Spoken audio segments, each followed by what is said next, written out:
번째, 우리는 모두 같은 방향으로 걷고 있다. 우리가 태어난 그 순간부터 인생의 시계는 거꾸로 돌기 시작했어. 사람은 모두 언젠가 끝이 있는 존재라는 걸 알고 있지만 그 사실을 진짜로 느끼며 사는 사람은 많지 않아. 대부분은 영원히 살 것처럼 하루를 흘려보내고 언젠가 해야지, 내일부터 하자 라며 오늘을 미룬 채 살아가. 하지만 진실은 너무도 단순해. 우리가 가진 시간은 매일 조금씩 줄어들고 있다는 거야. 그건 슬픈 게 아니라 명확한 사실이지. 이걸 받아들이는 순간 삶의 태도가 완전히 달라져. 두 번째, 시간은 통장의 잔고처럼 줄어든다. 한번 이런 상상을 해볼래? 매일 아침 우리 계좌에 시간이 86,400호씩 입금된다고 하자. 그리고 하루가 끝나면 남은 시간은 자동으로 소멸돼. 이건 저축도 2월도 안 돼. 쓸 수 있는 건 오직 오늘뿐이야. 그렇다면 넌 그 시간을 어디에 쓰고 싶어? 불평과 비교, 후회에 쓰기엔 너무 아깝지 않아? 진짜 가치 있는 곳, 사랑하는 사람과의 대화, 배우는 시간, 건강을 돌보는 노력, 그리고 스스로 성장하는 순간에 써야 하지 않을까? 시간은 돈보다 훨씬 냉정해. 돈은 잃어도 다시 벌 수 있지만 시간은 한 번 지나가면 절대 되돌릴 수 없으니까. 세 번째, 죽음을 의식하는 삶이 오히려 더 살아있게 만든다. 죽음을 떠올리는 게 왜 중요한지 알아? 그건 삶의 우선순위를 정리해 주기 때문이야. 죽음을 진심으로 떠올려 본 사람은 쓸데없는 경쟁이나 남의 시선에 인생을 허비하지 않아. 내가 진짜 원하는 게 뭘까? 이게 내 인생에서 중요한 일일까? 이 질문들이 자연스럽게 따라오거든. 스티브 잡스도 이런 말을 했지.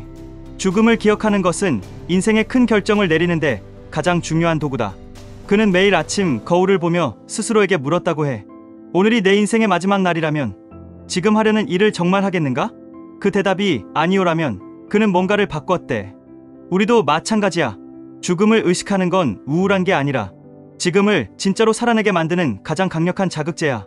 네 번째, 언젠가는 절대 오지 않는다. 많은 사람이 이렇게 말하지. 언젠가 여행 가야지. 언젠가 부모님께 감사하다고 해야지. 언젠가 하고 싶은 일을 해봐야지.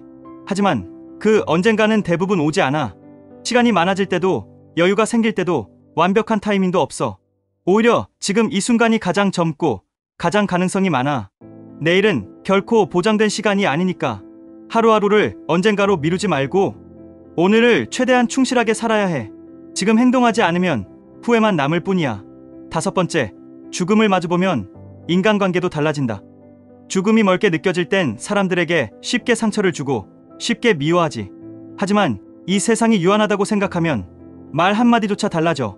가족에게 사랑해라고 말하는 게 어색하지 않고 친구에게 고마워라고 표현하게 되고 미운 사람조차도 그 사람도 자기 인생을 버티고 있는 중이구나 하고 이해하게 돼. 우리가 죽음으로 향하고 있다는 사실은 결국 우리에게 사랑하라는 메시지를 주는 거야. 이 세상에서 가장 현명한 시간의 사용법은 사랑하는 데 쓰는 거야.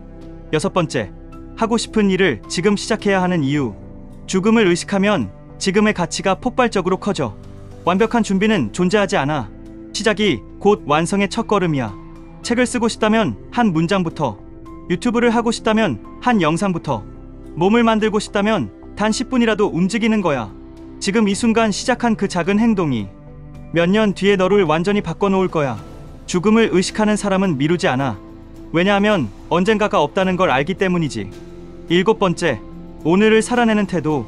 매일의 삶을 이렇게 바라보면 어때? 오늘 하루가 내 인생의 마지막 하루라면 누구와 시간을 보내고 싶을까? 어떤 말을 남기고 싶을까? 어떤 행동을 후회하지 않을까? 이 질문들을 매일 아침 떠올려봐. 그럼 자연스럽게 하루가 달라져. 작은 일에도 감사하게 되고 짜증나던 일에도 그래, 이것도 살아있다는 증거지 하며 웃을 수 있어. 죽음을 의식하면 삶이 더 깊어지고 평범한 하루조차 기적 같은 시간으로 바뀌어. 여덟 번째, 인생은 얼마나 오래 사느냐보다 어떻게 사느냐. 우리가 죽음으로 향하고 있다는 건 결국 시간의 양보다 시간의 질이 더 중요하다는 뜻이야. 짧더라도 매일 의미 있는 일을 하고 누군가에게 좋은 영향을 주고 자신이 성장하는 방향으로 한 발이라도 나아간다면 그건 진짜로 살아있는 삶이야. 반대로 오래 살아도 매일 불평하고 남 탓하며 아무 변화 없이 산다면 그건 살아있는 죽음이지. 삶의 길이는 우리가 정할 수 없지만 깊이는 우리가 선택할 수 있어. 아홉 번째, 마지막 순간에 후회하지 않으려면 죽음을 앞둔 사람들이 가장 많이 하는 후회가 뭔지 알아? 더 많이 사랑하지 못한 것, 하고 싶은 일을 미뤄둔 것, 가족과의 시간을 소중히 하지 못한 거지야. 돈, 명예, 지위보다 결국 남는 건 내가 사랑한 사람들과의 기억이야. 그게 인생의 본질이야. 그러니까 지금 사랑하는 사람에게 연락하고, 지금 배우고 싶은 걸 배우고, 지금 감사한 사람에게 고맙다고 말하자. 그게 바로 후회 없는 인생의 시작이야. 10번째, 매일 죽음으로 향하지만 그건 동시에 삶으로 향한다는 뜻. 결국 죽음은 끝이 아니라 삶을 빛나게 만드는 배경이야.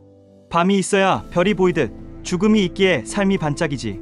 우리가 매일 죽음으로 향한다는 건 동시에 매일 삶의 본질로 가까워지고 있다는 뜻이야. 그걸 느끼는 사람은 아침에 공기 한 모금, 커피 한 잔, 친구의 웃음 하나에도 진심으로 감사할 줄 알아. 그게 바로 깨어있는 인생이야. 결론, 우리 모두 언젠가는 끝을 맞이해. 하지만 중요한 건 언제 끝났냐가 아니라 끝나기 전까지 어떻게 사느냐야. 매일이 죽음을 향한다는 걸 두려워하지 말고 그걸 삶을 더 깊게, 더 뜨겁게 살아가라는 신호로 받아들이자. 그러면 남은 시간은 단순한 숫자가 아니라 진짜로 살아있는 내 인생의 이야기가 될 거야.